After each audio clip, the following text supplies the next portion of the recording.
got Sharrow here, who will be presenting on That's Not How This Works. So, oops.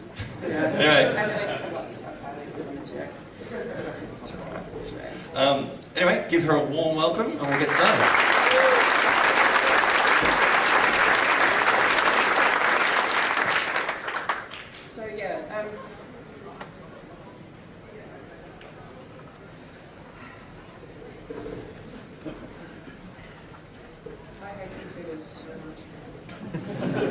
That's not how this works.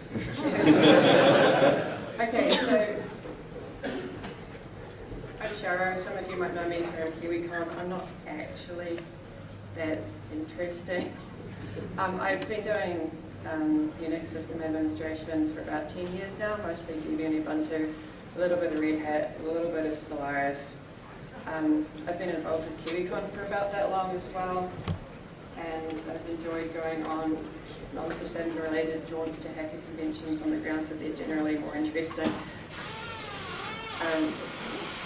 So I like to think I know a little bit more than most blue team people would know about how a red team would operate. And so what I've been trying to do recently is bring that knowledge back into the way we operate as a blue team.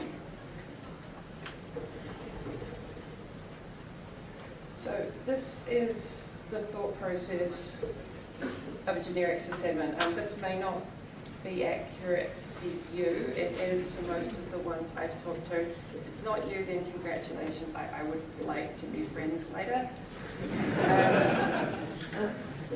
Go something like this.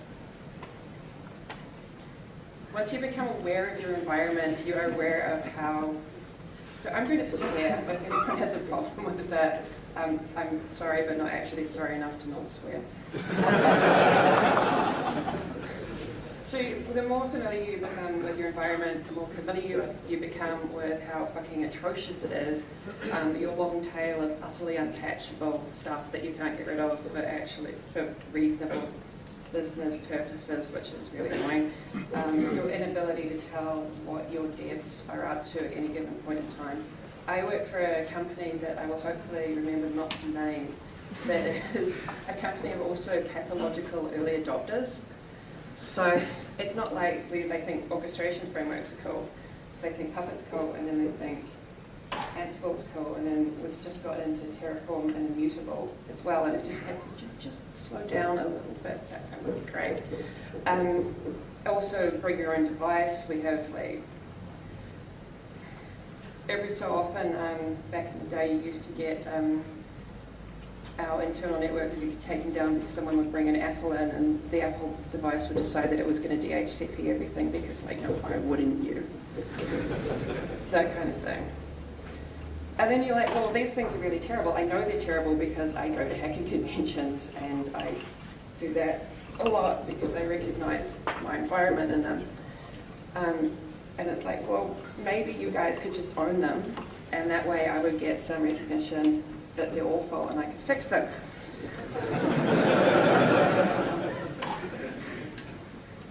Except you don't. So it's like, fine, we can totally do this ourselves, like, we don't need you. None of us even lived, really, so I just didn't bother putting in the Rambo clip. Then you get high on BeyondCorp, which is, most people here will be familiar with what BeyondCorp is. It's in response to Aurora, Google started rolling out a zero trust network solution, and that they have devices that have a level of trust. They have users that have a level of trust, but they assume every network is hostile. And it's really awesome. They've got a bunch of documents on the net at beyondcorp.com about it, and it's really awesome. And then you read things like, you consider your actual resources and stuff you have to actually do for your day-to-day job without actually inventing an entire new way to do perimeter access, which is ignore it. And then you consider this bit, which is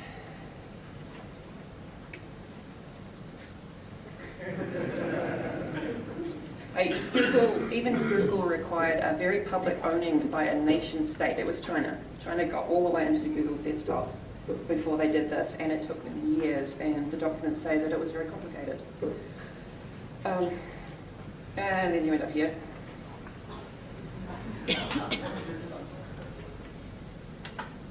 And then you realise that you actually need the internet to live, so you just end up here.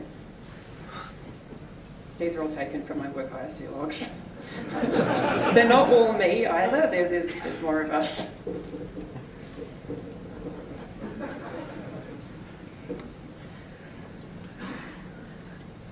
So this talk is stuff that we can actually achieve. Most of the stuff that I will be mentioning here is not stuff that requires much buy-in from management or stakeholders. It's stuff that you can do as a sysadmin on the down low if you need to.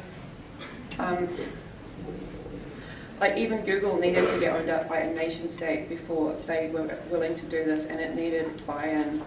You may not get that, but you can definitely do some things that will help your environment.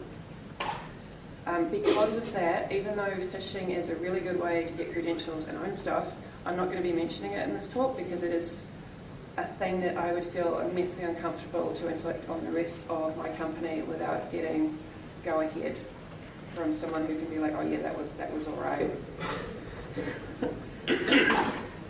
Alright, so the first thing would be, just OSINT. Find out what information your company is leaking on the internet, what is publicly available. We started doing it because we were like, what the fuck are you putting on GitHub? This is an internal project. And then it was like, how are the PMs sharing documentation with the clients? And it was like, the answer was a public Google Doc, and you're just like, no, please don't do that. So there are a number of different ways to do that. We also scrape pastebin for a bunch of keywords, and our network ASs as well, just to see if there's anything in our IP ranges that are turning up on the net. We found a few things that way, and you just sort of like put the elbow in and you're like, what were you even thinking? Could you not do that? We have an internal pastebin. You could use that, it's encrypted. Please do that. But also look over your AES. This is not your perimeter. Your perimeter is basically undefinable. Your perimeter is somebody plugging in their phone to charge it in a conference room. You cannot control it. You don't know what it is. It's a lot more permeable than a traditional sysadmin would like to admit. So the number one thing that I'd like you to take away from this talk is, you know your setup best, you know your environment, and if you don't, you're a really shitty sysadmin and you should go back to Java.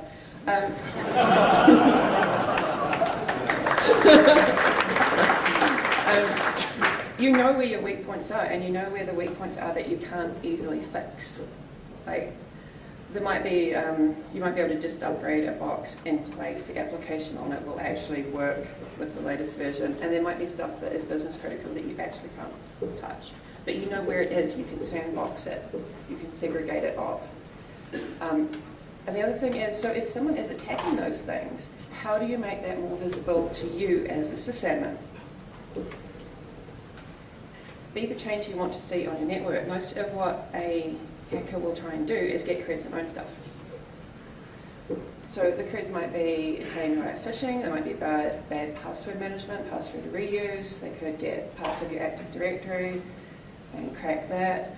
And once they'll have those, they will try and move around inside your network or use the creds, break out of the sandboxes.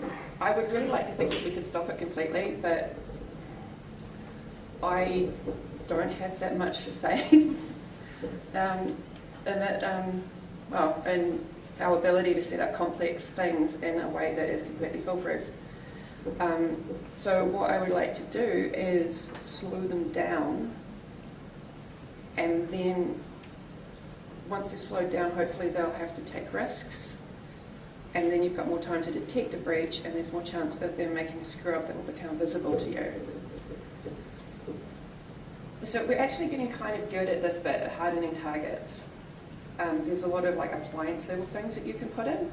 There's lots of concepts like least privilege, defense in depth. We've got the CIA triad, confidentiality, integrity, availability, authorization versus authentication. These are well-known concepts.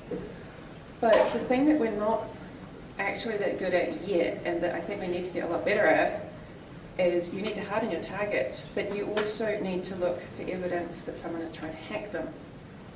And that's not a thing that I think we're good at that yet. I mean, we've got some scenes, but most scenes I've had occasion to look at are not actually tuned that well. There's just too much information going into them, and not enough of it is useful.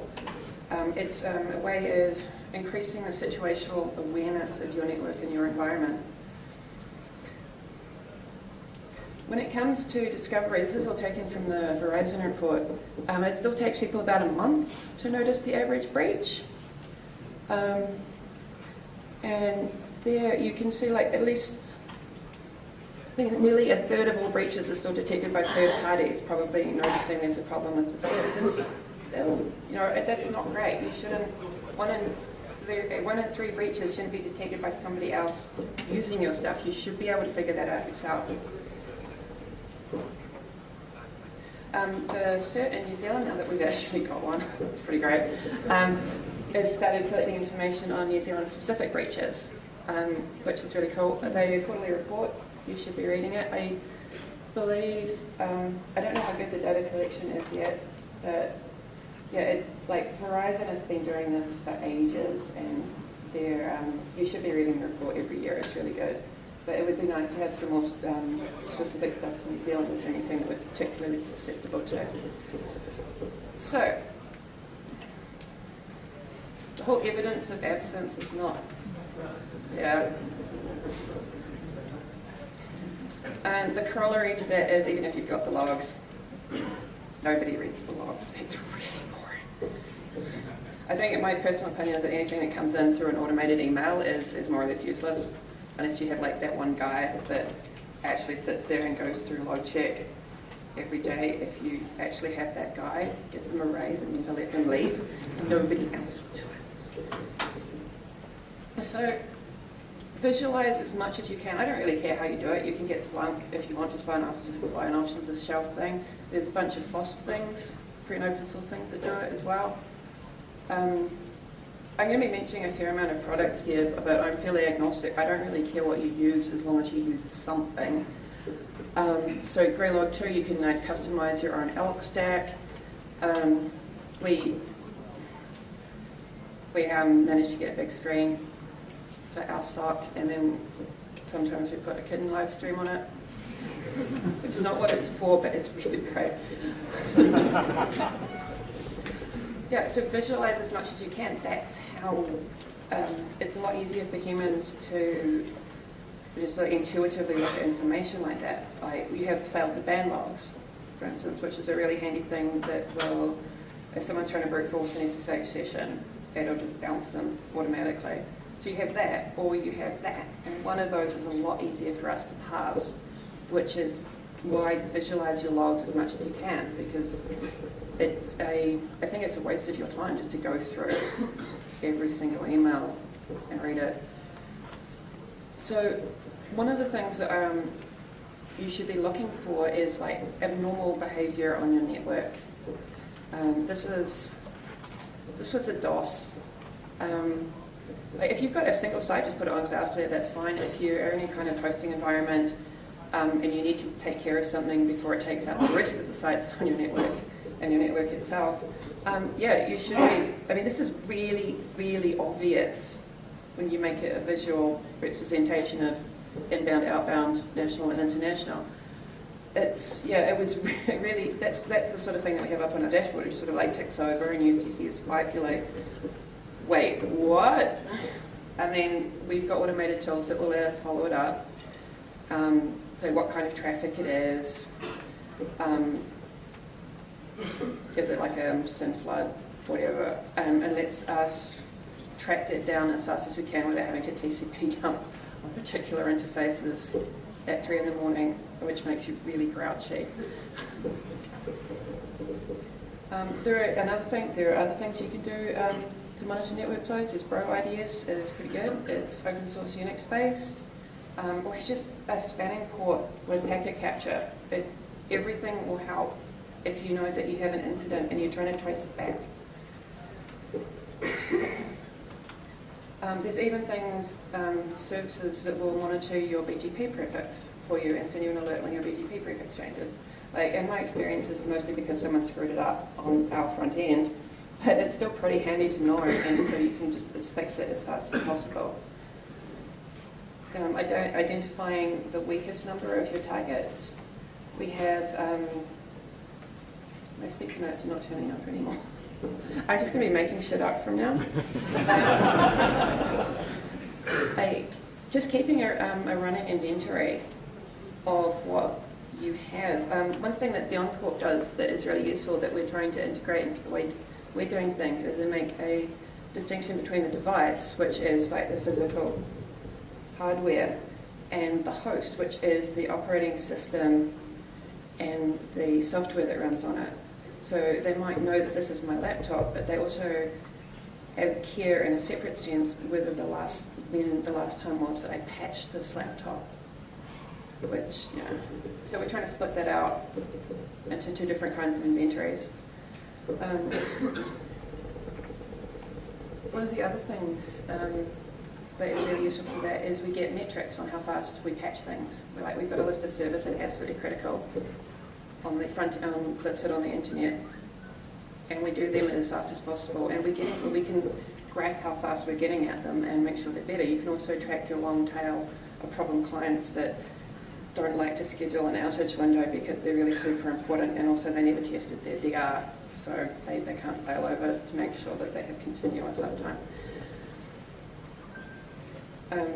There are some that are just relentlessly hard to patch. There are some that fall through the cracks. This is the stuff we use at work that grabs stuff via OS query, which is pretty cool. But yeah, there's the Netflix stethoscope as well, which is the sort of thing that I was talking about with the difference between a host and a device. It knows that you personally have got those devices, and it knows that that one is out of date, and it's gone and put it in the naughty corner until someone has patched it. Stethoscope is pretty handy, but it assumes that it's sort of user-directed, and it assumes that they will be patching their stuff, which is not actually an assumption that I feel safe to make. Given the number of Android phones that are kicking around out there with that have still got running gingerbread or something. I wish I was making this up. So ChatOps is really, really good at making server events visible to you. We're using Matrix because it's open source and federated. If you don't want to run your own, you can use Slack or HipChat or whatever. There are bots out there that will do almost everything and are really easy to program.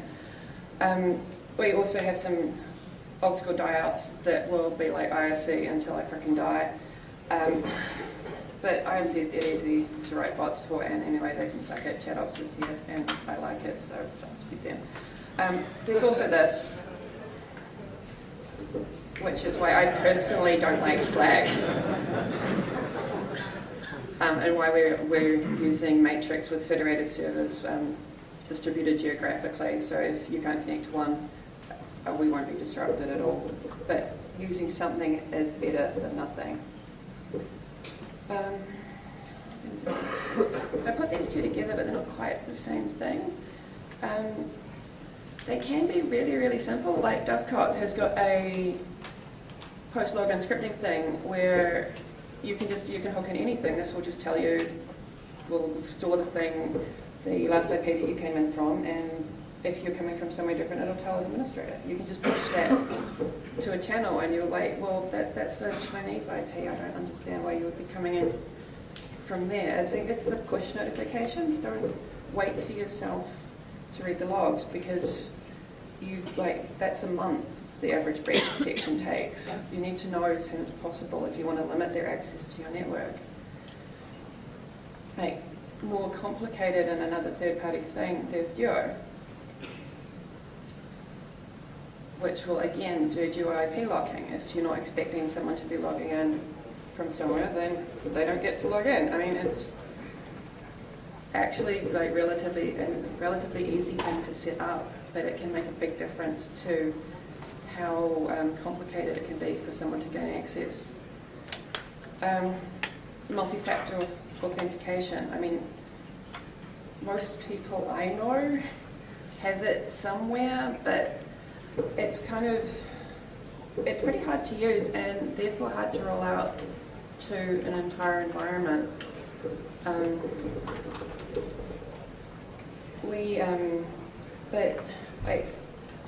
At work we ended up having this massive bike shedding argument about whether or not TOTP was good enough, or whether you should go full YubiKey for anything. But Google Authenticator on your phone is better than nothing. It's free, just use it. It hooks into almost everything by now.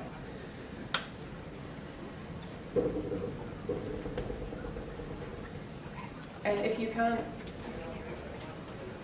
multi-factor auth everything, do something. Something is better than nothing. If you can't get everyone on a service, then make sure that your most privileged users are forced to do it.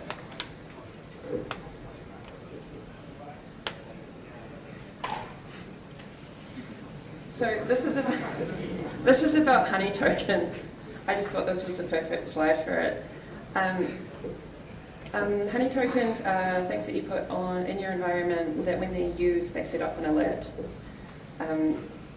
So the value doesn't lie in their use, but they're in their abuse. They're like a canary value or a honeypot, but they can be something like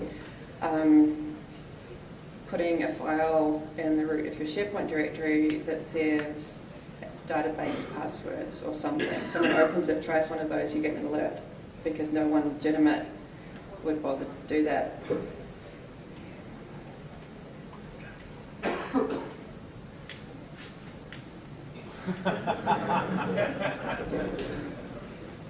Does anyone want to argue with this slide? Yeah, does anybody, would anybody like to argue with it and actually can't? Yeah. Attackers like to get creds and own stuff, so you can use this against them. AWS CloudTrail is a really cool thing that lets you monitor all of your compliance auditing of your AWS account, and when you can monitor and retain the account activity for it. And Space Crabs lets you, paste AWS tokens into IRC and then see which one of your friends is an arsehole enough to try them. Example may be taken from life.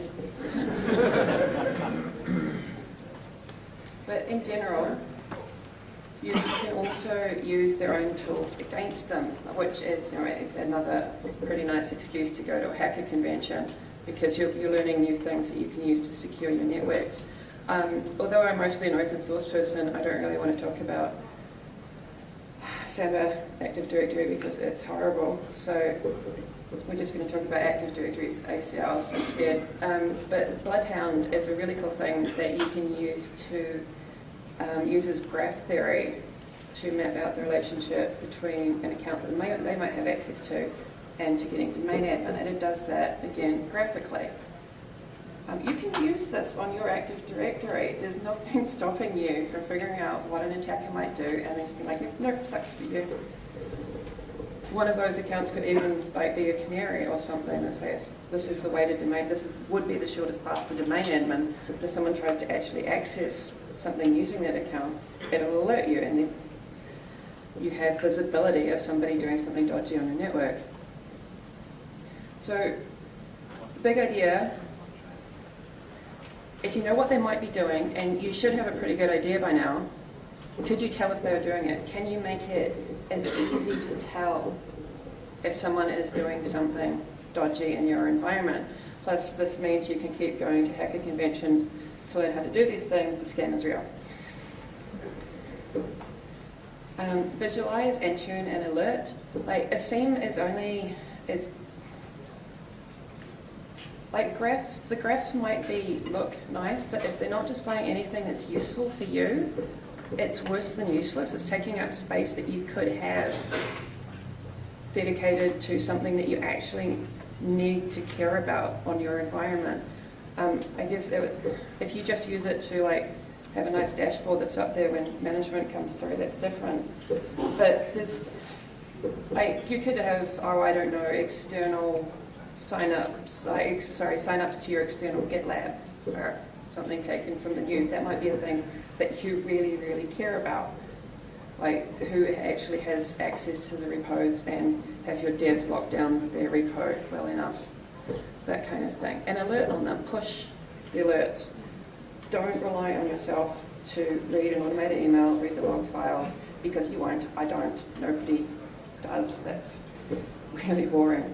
The other thing about this is when you're tuning it is I found that false positives are actually really, really useful. Most of the weird stuff on your network will be devs because that's what they do.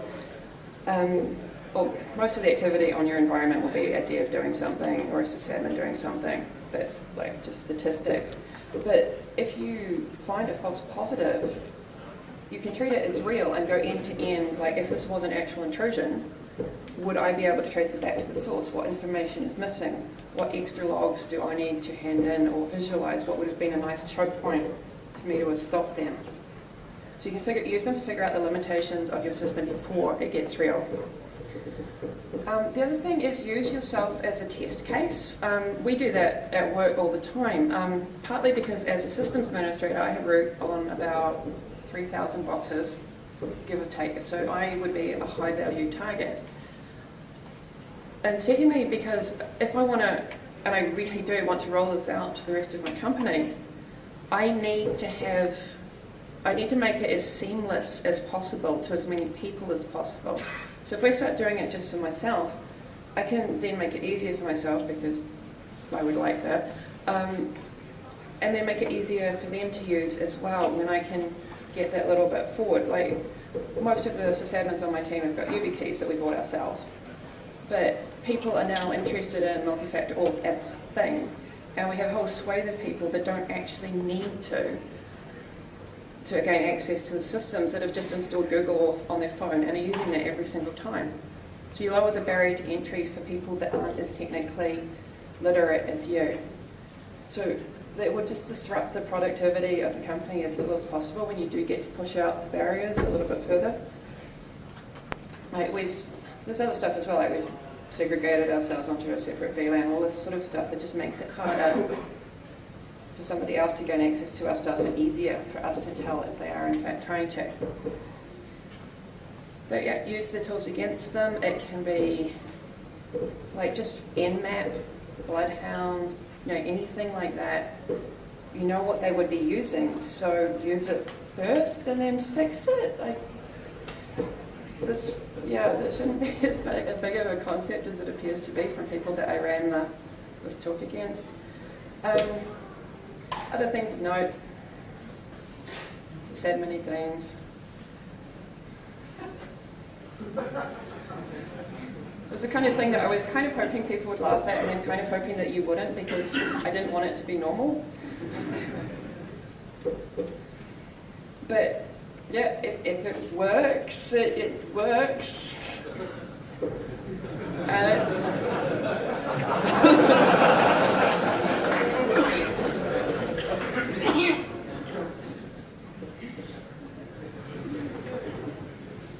Okay, that is pretty much it. Thanks to some people. And yeah, sorry, Metalstorm is my conflict of interest, which brings me to my actual ending slide. Like, don't diss him. I will fuck you up.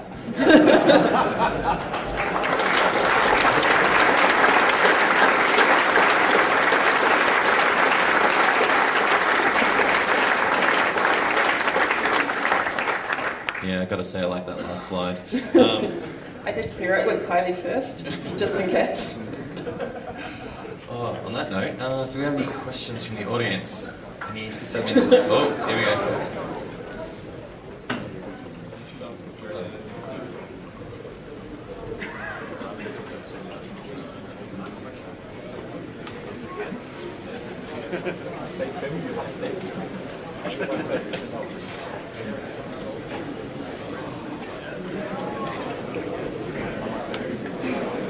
Okay, so we asked, like at the beginning I said conversations with management, like this is the sort of thing you need, this is the kind of thing you need to enforce.